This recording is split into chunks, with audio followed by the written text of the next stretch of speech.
राष्ट्रीय जनता दल से लगातार तीसरी बार जिला अध्यक्ष रहने की खुशी में चंद्रशेखर यादव ने जाम छलकाया। मुख्यमंत्री नीतीश कुमार के द्वारा शराब के खिलाफ लगातार कई तरह के अभियान चलाए जा रहे शराबबंदी को लेकर उसके बावजूद होम डिलीवरी का खेल पुलिस प्रशासन की देखरेख में पनप रहा, ऐसा शराब पीने वाले खुद व शराब विरोधी भी कहते हैं। हालांकि राजद के जिला अध्यक्ष चंद्रशेखर यादव का शराब पीते हुए वायरल वीडियो सुल्तानगंज थाना क्षेत्र का बताया जा रहा है, जहां चंद्रशेखर यादव लगातार तीसरी बार जिला अध्यक्ष बनने पर अपनों के साथ बैठकर जाम छलकाते देखे जा रहे हैं। हालांकि यह वीडियो कब का है और कहां का है इसकी पुष्टि हमारा चैनल नहीं करता है, पर यह बात सही है, शराबबंदी कानून का उल्लंघन राजद के जिला अध्यक्ष चंद्रशेखर यादव ही कर रहे हैं। वहीं इस मामले को लेकर राजद के जिला अध्यक्ष चंद्रशेखर यादव ने अपनी सफाई दी है। अब देखना है कि शराबबंदी कानून का उल्लंघन करने वाले राजद जिला अध्यक्ष चंद्रशेखर यादव पर पुलिस प्रशासन क्या कार्रवाई करती है। देखिए, मैं शराब पीता ही नहीं हूँ और वीडियो कब का है ये भी मुझे पता नहीं है, लेकिन इतना है कि कोल्ड ड्रिंक पिए हैं और कोल्ड ड्रिंक का ही फोटो है। यदि आपको लग रहा है उसमें शराब है तो उसमें एक ही शराब का बोतल तो होना चाहिए, कहीं शराब का बोतल नहीं है। मेरे राजनीतिक प्रतिद्वंदी मेरा छवि बिगाड़ने के लिए मेरे ऊपर इस तरह का कर रहे हैं और इसमें जो है हो सकता है। अब कौन लोग हैं जो आपकी छवि बिगाड़ने की कोशिश कर रहे हैं? आपकी पार्टी के है या दूसरी पार्टी के? इसमें देखिए, राजनीतिक प्रतिद्वंदिता में ऐसा होता है कि कुछ लोग अपने लोग भी परेशान होते हैं किसी का बढ़ते हुए देखकर। कुछ विपक्षी पार्टी का तो खैर काम ही है और मैं तीसरा बार जिला अध्यक्ष बना हूँ, क्यों नहीं अखड़ेगा सबको भाई? अपनी पार्टी को भी अखड़ रहा है, कुछ लोग को अखड़ रहा है। शराब मैं नहीं पी रहा हूँ, कोल्ड ड्रिंक पी रहा हूँ और एक पत्रकार सामने में बैठा हुआ है, वो भी आपको कह रहा है जल्दी जल्दी पी। नहीं, वो पत्रकार क्या, एक पत्रकार देश में देश का रक्षक है। पत्रकार देश का चौथा स्तंभ है। देश की आजादी कराने में यही पत्रकार बंधु का बढ़िया बढ़िया लेख और लेखनी लिख करके देश के वीरों को जगाया। नहीं पी रहे भैया, कोल्ड ड्रिंक का कलर भी आप भी कोक पीजिए, आप भी थोड़ा सा आपकी गले में लगेगा वो कोक पी के देख लीजिए अपनी आवाज लड़खड़ाएगी। नहीं भैया, आप कोक पीजिए ना, कोक पीजिएगा तो आपका लड़खड़ाएगा, आवाज तो नहीं, लेकिन ये है कि आवाज लड़खड़ाएगी। आवाज नहीं लड़खड़ा रहा ना, उसमें तो स्पष्ट है कि आपका ही आप पी के देखें कोक को। कलर भी शराब है। नहीं भैया, कोक है उसमें। यदि कोई शराब पीता है तो उसमें नॉनवेज ज्यादा रहता है, वहाँ पर चावल दाल सब्जी है। देखिए सर, शराब खाली नॉनवेज के साथ ही पिया? नहीं, आप देखिए सब चीज स्पष्ट है, वहाँ पर न कोई बोतल है न कुछ है। एक मेरे राजनीतिक छवि को बिगाड़ने के लिए कौन है वो जो आपकी छवि बिगाड़ना? अब इसमें देखिए, इसमें तो कुछ लोग मेरे दल से भी हो सकते हैं और मेरे प्रतिद्वंदी दल तो चाहेंगे ही कि आपके दल से कौन हो सकते हैं? देखिए, अब उसका नाम मैं क्या बोलूंगा, आप कार्रवाई करने की अनुशंसा इतना तय है कि पार्टी इसकी जांच हम लोग करवाएंगे जिलों में कि मेरी छवि को धूमिल क्यों करने का प्रयास। हाँ, मैं भी करवाऊंगा। आप भी पर आरोप है, मेरे ऊपर भी जांच होगा। क्या जो पार्टी बड़ी है, पार्टी मेरी माँ के समान है, पार्टी मेरी माँ के समान है, मैं उनका पुत्र हूँ। मैं अपने पार्टी को कभी बदनाम करने का प्रयास नहीं कर सकता। साजिश है ये मेरे ऊपर खुल्लम खुल्ला साजिश है भैया। राष्ट्रीय जनता दल के भागलपुर जिला अध्यक्ष चंद्रशेखर प्रसाद यादव एक बार फिर विवादों में घिर गए हैं। उनके तीसरी बार जिला अध्यक्ष बनने के महज 3 दिन बाद ही एक वीडियो सोशल मीडिया पर वायरल हो गया, जिसमें वे एक कार्यक्रम के दौरान गिलास में कुछ पीते हुए नजर आ रहे हैं। दावा किया जा रहा है कि उस गिलास में शराब थी। हालांकि चंद्रशेखर यादव ने इन आरोपों को सिरे से खारिज करते हुए कहा है कि वह सिर्फ कोल्ड ड्रिंक पी रहे थे। इस वीडियो ने न सिर्फ स्थानीय राजनीति में हलचल मचा दी है, बल्कि विपक्ष को भी हमले का मौका दे दिया है। भाजपा नेता दिलीप जायसवाल ने सबसे तीखी प्रतिक्रिया देते हुए प्रशासन से तत्काल चंद्रशेखर यादव की गिरफ्तारी की मांग की है। दिलीप जायसवाल का बड़ा बयान। भागलपुर पहुंचे भाजपा के वरिष्ठ नेता दिलीप जायसवाल ने प्रेस से बातचीत करते हुए कहा कि आज ये बिल्कुल साफ हो गया है कि शराबबंदी कानून का सबसे बड़ा मजाक राजद के नेता ही उड़ा रहे हैं।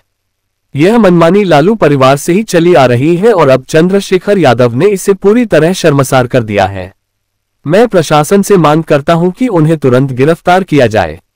मैं खुद अभी अधिकारियों को फोन कर रहा हूं। जायसवाल ने कहा कि जब बिहार में पूर्ण शराबबंदी है तो फिर एक जिम्मेदार राजनीतिक पद पर बैठे व्यक्ति द्वारा इस तरह सार्वजनिक रूप से शराब का सेवन किया जाना गंभीर अपराध है। इस घटनाक्रम ने एक बार फिर बिहार में शराबबंदी की प्रभावशीलता और उसकी निष्पक्षता को लेकर सवाल खड़े कर दिए हैं। अगर यह वीडियो सही साबित होता है तो ये केवल एक व्यक्ति का मामला नहीं रहेगा, बल्कि पूरे शासन प्रशासन पर एक सवाल बन जाएगा। चंद्रशेखर यादव का ये वीडियो केवल एक व्यक्तिगत विवाद नहीं बल्कि बिहार की शराबबंदी नीति पर सीधा हमला बन चुका है। विपक्ष की मांग पर अब ये देखना होगा कि प्रशासन किस तेजी से कार्रवाई करता है या फिर यह मामला भी अन्य मामलों की तरह राजनीति की भेंट चढ़ जाएगा।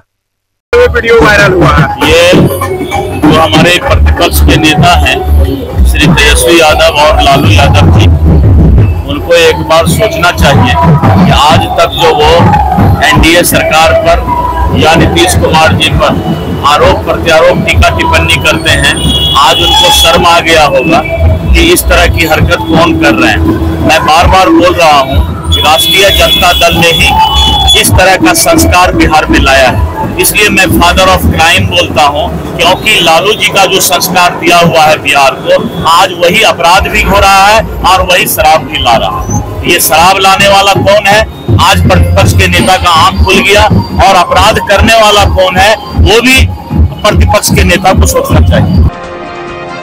बिहार विधानसभा चुनाव नजदीक आ रहा है। सभी राजनीतिक दल अपने अपने वोट बैंक को साधने और समाज आधारित समीकरणों को मजबूत करने में जुट गए हैं। इसी क्रम में आज भागलपुर के टाउन हॉल में भारतीय जनता पार्टी के बैनर तले प्रदेश गणगौता सम्मेलन का आयोजन किया गया। सम्मेलन में भाजपा बिहार प्रदेश अध्यक्ष दिलीप जायसवाल मुख्य अतिथि के रूप में शामिल हुए। उन्होंने अपने संबोधन में कहा कि गणगौता समाज हमेशा से एनडीए और भाजपा के साथ रहा है और आने वाले समय में भी पार्टी उनके हितों की रक्षा व आवश्यक सुविधाएं देने के लिए प्रतिबद्ध है। उन्होंने विपक्ष पर निशाना साधते हुए कहा, लालू यादव और उनकी पार्टी ने बिहार में अपराध और शराब संस्कृति को बढ़ावा दिया। इंडी गठबंधन की नीति ने राज्य को अव्यवस्था की ओर धकेला। सम्मेलन में शामिल हुए गणगौता समाज के प्रतिनिधियों ने अपनी राजनीतिक हिस्सेदारी को लेकर स्पष्ट मांग रखी। समाज के नेताओं ने कहा कि अगर भाजपा उन्हें कम से कम 6 विधानसभा सीटों पर प्रतिनिधित्व देती है, तभी वे पूरी मजबूती के साथ पार्टी के समर्थन में खड़े होंगे और भाजपा की जीत सुनिश्चित करने के लिए हर संभव सहयोग देंगे। इस अवसर पर भाजपा के कई स्थानीय नेता, नेत्रियां, समाजसेवी एवं गणगौता समाज के सैकड़ों लोग उपस्थित थे। सम्मेलन के माध्यम से यह स्पष्ट संकेत मिला कि आगामी चुनाव में जातिगत समीकरण और समाजों की हिस्सेदारी पर फोकस बढ़ता जा रहा है। में जो है हम लोग गणगौता सम्मेलन और यहाँ पर उनके जो पूर्वज हैं उनके याद में हम लोग जो है आज ये बैठक कर रहे हैं। और इसके साथ साथ चूंकि अध्यक्ष बनने के बाद पूरा नया तरीके से मैं अभी पहली बार आया हूँ। इसके बीच में आया तो बहुत कम समय के लिए आया, चला गया था, तो कार्यकर्ताओं से भी मेरी मुलाकात हो रही है।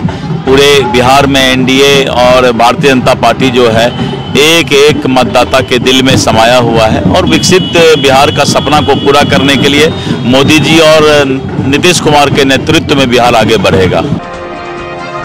भागलपुर जिले के नाथनगर स्थित एसएस बालिका उच्च विद्यालय में रविवार सुबह आयोजित बीएससी नर्सिंग की परीक्षा के दौरान उस समय हंगामा हो गया जब 4 अभ्यर्थी परीक्षा केंद्र पर निर्धारित समय से कुछ देर से पहुंचे। परीक्षा सुबह 8:30 बजे शुरू होनी थी, लेकिन मुंगेर और आसपास के जिलों से आए अभ्यर्थी 8:33 यानी 3 मिनट देरी से केंद्र पर पहुंचे, जिसके कारण उन्हें प्रवेश नहीं दिया गया। इस पर अभ्यर्थियों के परिजनों ने जमकर हंगामा शुरू कर दिया। परिजन स्कूल की दीवार पर चढ़ गए और परीक्षा केंद्र में घुसने की कोशिश की। करीब 25 मिनट तक हंगामा चलता रहा। स्थिति को संभालने के लिए मौके पर मौजूद मजिस्ट्रेट और पुलिस कर्मियों ने हस्तक्षेप किया। मुंगेर के जमालपुर से अपनी बहन को परीक्षा दिलाने आए जितेंद्र ने बताया कि वे केवल 3 मिनट लेट पहुंचे थे। काफी विनती करने के बावजूद गेट नहीं खोला गया।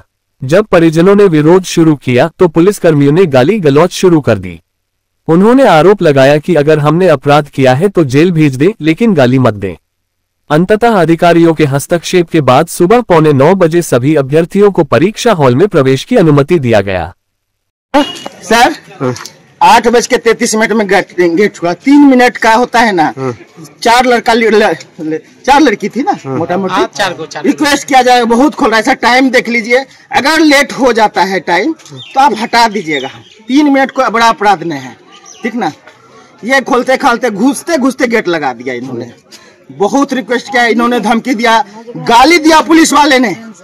और हमने बोला कि हम भी जॉब में हैं, आप सस्पेंड हो जाइएगा, भद्र भाषा कीजिए। हम यहाँ हेलमेट में थोड़े किया है, अगर हमने अपराध किया तो बच्चे का परीक्षा में बैठाने के लिए अपराध। आप कहाँ से आए हैं? हम आए मुंगेर से। भागलपुर के प्रसिद्ध चिकित्सक डॉक्टर अजय कुमार सिंह ने आज शहर के एक निजी होटल में जीवन जागृति समिति के बैनर तले आयोजित प्रेस वार्ता के दौरान युवाओं के लिए एक बड़ी पहल की घोषणा की। उन्होंने कहा कि जिले में बेरोजगार युवाओं को रोजगार और स्वरोजगार से जोड़ने की दिशा में ठोस कदम उठाए जाएंगे। डॉक्टर अजय कुमार सिंह ने बताया कि प्रखंड स्तर पर रोजगार सहायता केंद्र खोले जाएंगे, जहां युवाओं को प्रशिक्षित कर विभिन्न कंपनियों से जोड़ा जाएगा। उन्होंने ये भी बताया कि उन्होंने भारत सरकार के मानकों के अनुसार कार्य करने वाली प्रतिष्ठित कंपनियों से टाई अप किया है, जिसके माध्यम से युवाओं को रोजगार के अवसर उपलब्ध कराए जाएंगे। साथ ही साथ उन्होंने कहा कि इस समय हमारे पास 1000 ऐसे पद खाली हैं, जिन पर योग्य बेरोजगार युवाओं को तैनात किया जा सकता है। यह उन युवाओं के लिए एक सुनहरा अवसर है जो रोजगार की तलाश में हैं। डॉक्टर अजय कुमार सिंह ने युवाओं से अपील किया कि वे इस अवसर का लाभ उठाएं और आत्मनिर्भरता की दिशा में कदम बढ़ाएं। उन्होंने ये भी भरोसा दिलाया कि चयनित युवाओं को उचित मार्गदर्शन, प्रशिक्षण और समर्थन प्रदान किया जाएगा, ताकि वे सफलतापूर्वक अपनी नई भूमिका निभा सकें। इस अवसर पर जीवन जागृति समिति के अन्य पदाधिकारी भी मौजूद थे। कार्यक्रम सहायक रोजगार इंडिया और जीवन जागृति सोसाइटी के द्वारा एक गांव-गांव तक, हर पंचायत स्तर तक हम लोग एक नई चीज की शुरुआत कर रहे हैं और इसमें प्रत्येक पंचायत में हम लोग स्वरोजगार एवं रोजगार केंद्र की स्थापना कर रहे हैं और इससे जुड़कर लोग जो है रोजगार को बढ़ावा देंगे, स्वरोजगार को उसको स्थापित करेंगे। इसका दो पहलू है मुख्यतः। एक तो है स्वरोजगार में जैसा कि जानते हैं अभी सरकार के द्वारा कई तरह की स्कीमें चलाई जा रही हैं, बहुत सारे उनको रिबेट दिया जा रहा है, अनुदान दिया जा रहा है, लेकिन लोगों को कोई ऐसा सेंटर नहीं पता है जहां वो जाएं और उसके बारे में जानकारी ठीक से मिल जाए। ये काम हमारी जो पंचायत केंद्र होगा वो करेगी और कहां से प्रोजेक्ट रिपोर्ट बनाना है, किस तरह से बैंक लोन के लिए कहां अप्लाई करना है, वो सारे चीजों में मदद करेगी। और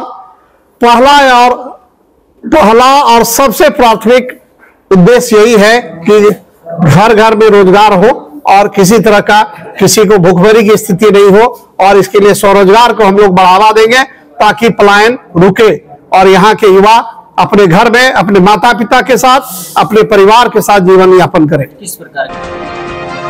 भागलपुर के बुढ़ानाथ मंदिर रोड स्थित अशोक भवन में आज ट्रांसजेंडर समुदाय के हित में एक विशेष विधिक जागरूकता शिविर का आयोजन किया गया। ये कार्यक्रम सितारा 2023 स्कीम के तहत जिला विधिक सेवा प्राधिकार भागलपुर द्वारा संचालित किया गया।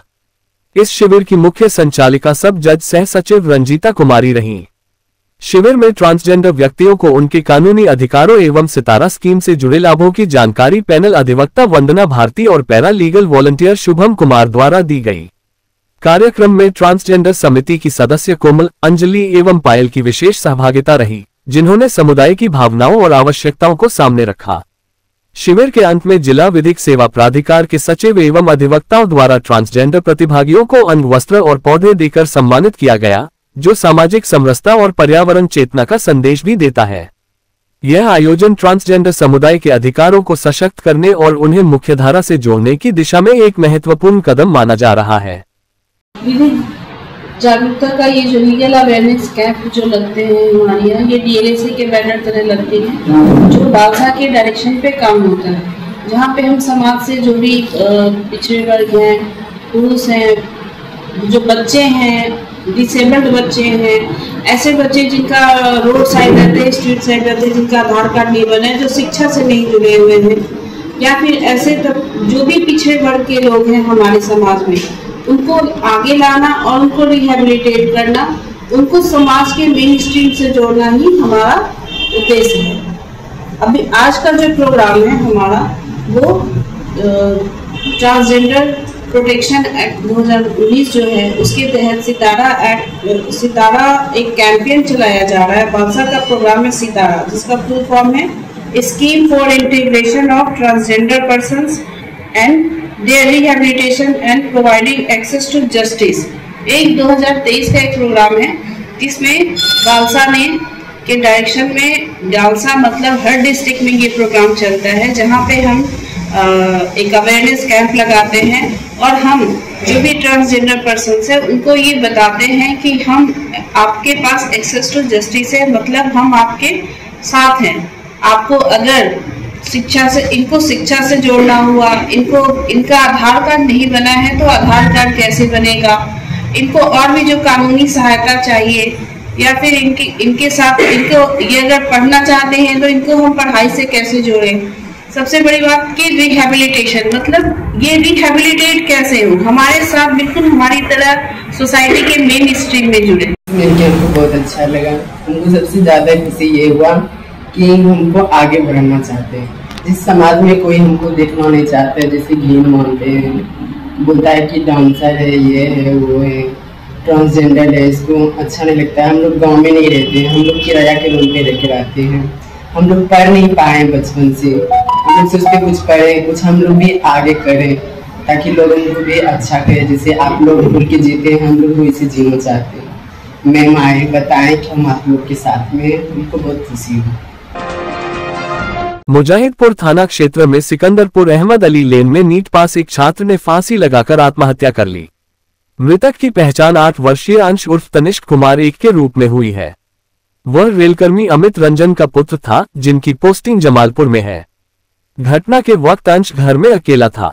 बताया गया कि मां और चाचा बाजार से सब्जी लेने गए थे। जब वे लोग वापस लौटे तो घर के एक कमरे का दरवाजा बाहर से बंद मिला। काफी आवाज देने के बावजूद जब अंदर से कोई जवाब नहीं मिला तो उसकी मां ने दरवाजा खोला। अंदर जाकर देखा तो अंश फंदे से झूल रहा था। परिजन तत्काल उसे नीचे उतारकर JLNMCH मायागंज ले गए, जहां चिकित्सकों ने उसे मृत घोषित कर दिया। इसके बाद वे शव को लेकर घर की ओर रवाना हो गए। शव घर नहीं पहुंच पाया था। इस बीच मुजाहिदपुर थाना की पुलिस घर पर पहुंची और आसपास के लोगों से घटना की जानकारी ली। स्थानीय लोगों और पड़ोसियों ने बताया कि अंश पढ़ाई में मेधावी था और उसने नीट की परीक्षा पास की थी। हालांकि रैंक अपेक्षाकृत कम रहने के कारण उसका नामांकन एम्स जैसे संस्थानों में नहीं हो सका। इसी बात को लेकर वह बीते कुछ समय से अवसाद में रहता था। उसने खुद को सबसे अलग थलग कर लिया था और किसी से बातचीत नहीं करता था। परिजनों का रो रोकर बुरा हाल है। मुजाहिदपुर थाना की पुलिस मामले की जांच कर रही है।